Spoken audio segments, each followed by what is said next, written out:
Friends, इस video में देखेंगे object oriented programming language C plus plus में इंटरव्यू क्वेश्चन जो पूछे जाते हैं वो किस तरह पूछे जाते हैं वो मैं दिखाने वाला हूँ, जो कि उप्स कंसेप्ट पे होते हैं।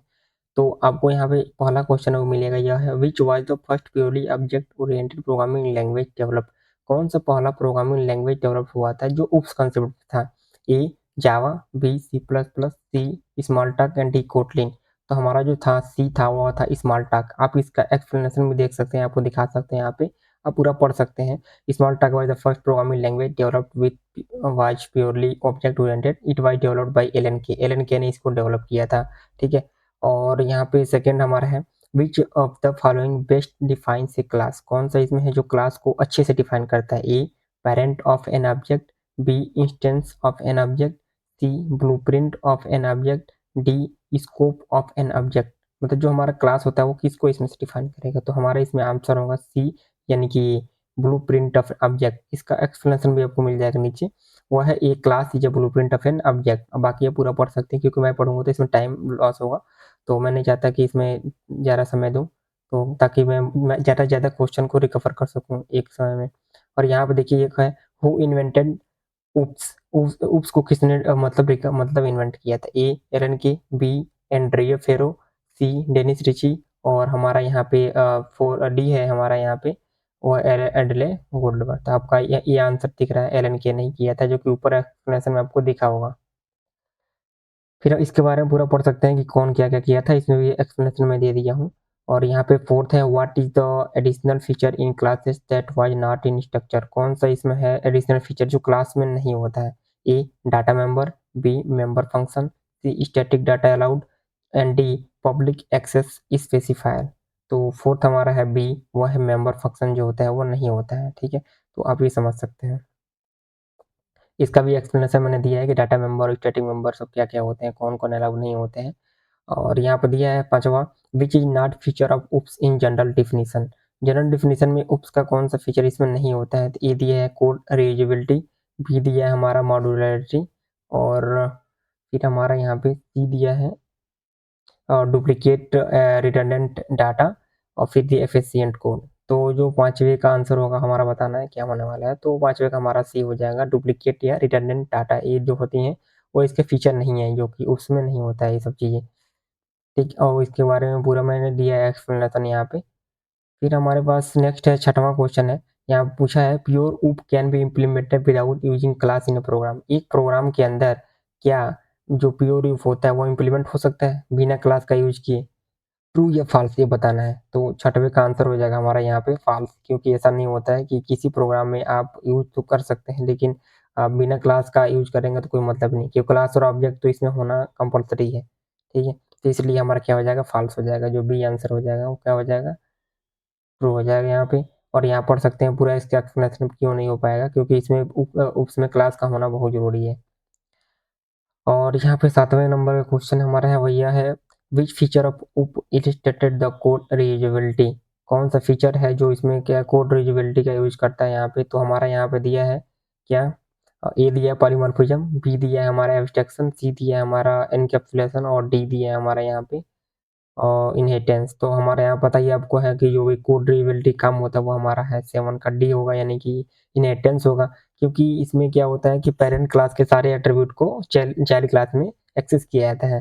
ठीक है, वो इनहेरिट करके अब यहाँ पूरा पढ़ सकते हैं using inheritance we can reuse. ठीक है, बाकी और भी आपको दिखा रहा हूँ। और ये 7वां क्वेश्चन था। 8वां क्वेश्चन हमारा यह है which language does not support all type of inheritance. कौन सा इसमें लैंग्वेज है जो 4 टाइप के सपोर्ट इनहेरिटेंस जो होता है उसको सपोर्ट नहीं करता है? ए सी प्लस प्लस, बी जावा, सी कोटलिन, और डी हमारा यहाँ पे दिया स्मार्टक। तो हमारा यहाँ पे है जावा। जावा जानते ही हैं कि जो चारों इनहेरिटेंस होते हैं उसको सपोर्ट नहीं करता है, जो कि मल्टी लेवल होता है, तो जावा ही होगा यहाँ पे। ठीक है, जो जावा जावा जो 4 टाइप के इनहेरिटेंस होते हैं उसको सपोर्ट नहीं करता है। ठीक है, मल्टीपल इनहेरिटेंस जो होता है इम्प्लीमेंट होता है, लेकिन इंटरफेस के थ्रू होता है, इंटरफेस के थ्रू करना पड़ता है इसको। ये जो फीचर है वो नहीं इम्प्लीमेंट करता है। फिर हमारा 9 क्वेश्चन हुआ है how many classes can be defined in a single program. एक सिंगल प्रोग्राम में कौन सा ऐसा क्लास है, कितने क्लास डिफाइन किए जा सकते हैं बताएं? A only 1, B only 100, C only 99 999, A D होता है as many as you want. तो 9 का आंसर हमारा हो जाएगा डी, यानी कि as many as you want. तो ये सब फिर आप पूरा पढ़ सकते हैं कि मतलब जितना चाहे उतना आप डाल सकते हैं। ऐसा कोई नहीं है कि क्लास में फिक्स होता है कितने एक प्रोग्राम में इतने ही डाल सकते हैं क्लास, तो इसका कोई लिमिट नहीं होता है। फिर हमारा 10 है व्हेन उप concept did first came into picture, कौन-सा उप्स का कांसेप्ट मतलब आया फर्स्ट इन पिक्चर में आया था यहाँ पे। तो हमारे पास है 4 ऑप्शन है, ए 1970, बी 1980, सी 1993 और डी 1995। तो 10 का आंसर हमारा हो जाएगा ए। 1970 में आया था उप्स का कांसेप्ट, जो कि एलन के उस समय जब थे स्मॉल टॉक डेवलप किए थे तो उस समय ये आया था। ठीक है, उसके बाद से नहीं आया। अब देखिए दिया दिया भी है पूरा यहाँ पे, एलन के ने ही किया था इसको, बाद में इसको उप्स में बदल दिया गया था उस समय। फिर पूछा गया 11 नंबर क्वेश्चन हमारा यहाँ पे है, वो यह है why Java is partially OOPS language. Java मतलब पार्शियली क्यों कहा जाता है उप्स लैंग्वेज, मतलब पूरा पूरा क्यों नहीं कहा जाता है, प्योर ऑब्जेक्ट ओरिएंटेड क्यों नहीं है। ए है it support usual celebration of primitive data type, B है it does not support all type of inheritance, C है हमारा it allows code to be written outside classes, और डी है it does not support pointers. तो 11 का answer हमारा हो जाएगा वो ये होगा यहाँ पे कि इट सपोर्ट यूजुअल डिक्लेरेशन और प्रिमिटिव डाटा टाइप, इसलिए ऐसा होता है, इसलिए प्योरली ये क्या नहीं है, पार्शियली बोला जाता है इसको। पूरा इसका कंस्ट्रक्टर यूज किया था, वेरिएबल यूज किए थे, सब पढ़ सकते हैं इसमें। फिर 12 हमारा है which concept of OOPS is false for C plus plus. C plus के लिए कौन ये जो चीजें हैं कॉन्सेप्ट है ओप्स का वो फॉल्स है। ए है code can be written without using classes, B है code must contain at least one class,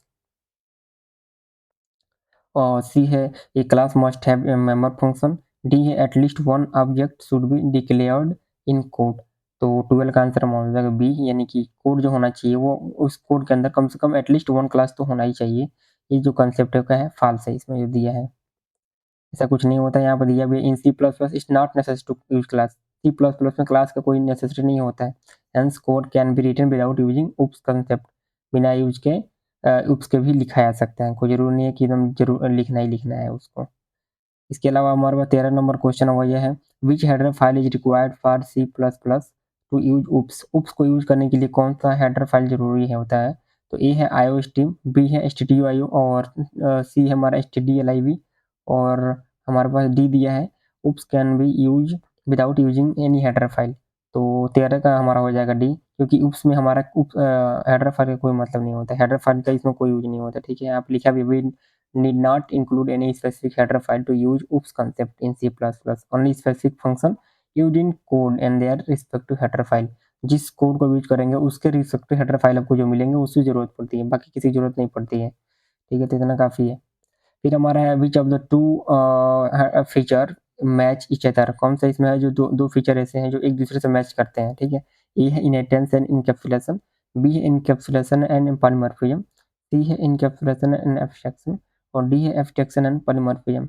तो 14 हमारा हो जाएगा सी, इनकैप्सुलेशन और एब्स्ट्रैक्शन दोनों लगभग मैच करते हैं काफी हद तक, मतलब इनके अंदर होती है मैचिंग की चीजें होती हैं। अब पूरा पढ़ सकते हैं क्यों होता है कि इनकैप्सुलेशन और एब्स्ट्रैक्शन जो होता है वो सिमिलर फीचर होते हैं।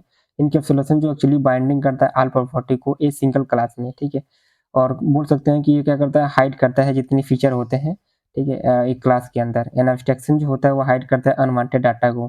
ठीक है, and showing only the data required by the user of program. फिर नेक्स्ट हमारा 15 नंबर हमारा है वो यह है which feature allows open recursion among the following. कौन सा फीचर है जो अलाउ करता है ओपन रिकर्सन को दिए गए मतलब जो भी चीज़ होता है। ए दिया है use of the this pointer, B दिया है यूज ऑफ पॉइंटर्स, सी दिया है use of pass by value, और डी दिया है यूज ऑफ पैरामीटराइज कंस्ट्रक्टर। तो 15 हमारा हो जाएगा ए, यानी use of this pointer. This जो पॉइंटर होता है ना उसके द्वारा यूज होता है, कि जो हमारा रिकर्सन होता है ओपन रिकर्सन वो दिस पॉइंटर के थ्रू ही यूज होता है। तो हमारा ये एंड हुआ जो भी हमारा एमसीक्यू टॉपिक का फर्स्ट टॉपिक है, बाकी हम नेक्स्ट टॉपिक में देखेंगे इसको।